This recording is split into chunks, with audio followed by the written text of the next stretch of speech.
প্রতি বছরই কানের লাল গালিচায় দুটি ছড়ান বলিউড অভিনেত্রী ঐশ্বরিয়া রাই বচ্চন। মেয়ে আরাধ্যকে নিয়ে ৭৭তম কান চলচ্চিত্র উৎসবে অংশ নিতে ১৫ মে ভারত ছাড়েন অভিনেত্রী। তবে মুম্বাই বিমানবন্দরে পাপারাজ্জিদের ক্যামেরায় ধরা পড়ে তার হাতের প্লাস্টার। আর তাতেই ছিল শঙ্কা, এবার কি তাহলে কানের লাল গালিচায় হাঁটতে দেখা যাবে না তাকে? অবশ্য ১৬ মে সন্ধ্যাবেলা যখন তিনি রেড কার্পেটে হাঁটলেন, সব দ্বন্দ্ব শঙ্কা যেন উড়ে গেল ফুৎকারে। ঐশ্বরিয়ার রূপের জৌলুস আর পোশাকের অনন্যাকে ছাপিয়ে তার ভাঙা হাতে নজর গেল না কারুর। প্রতি বছরের মতো এবারেও ঐশ্বরিয়ার পোশাক ছিল আকর্ষণের কেন্দ্রে। রেড কার্পেটে অভিনেত্রী হেঁটেছেন ফাল্গুনী সেন পিককের কালো সোনালী গাউন পরে।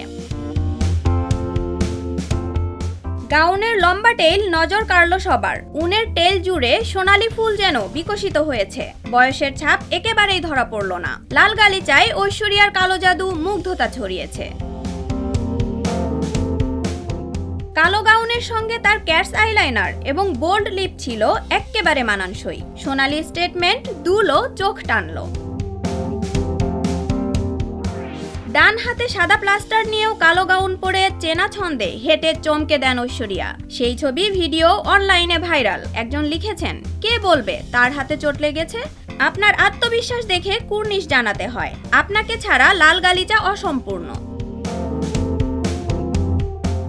কান চলচ্চিত্র উৎসবে দীর্ঘদিন ধরে ভারতকে প্রতিনিধিত্ব করছেন সাবেক এই মিস ওয়ার্ল্ড। তার বেশিরভাগ পোশাক ফ্যাশন উৎসাহীদের কাছ থেকে বেশ প্রশংসা পেয়ে এসেছে।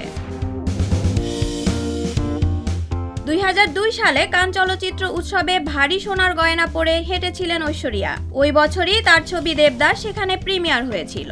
সেবার অভিনেতা শাহরুখ খান এবং পরিচালক সঞ্জয় লীলা বানশালীর সঙ্গে উপস্থিত হয়েছিলেন তিনি।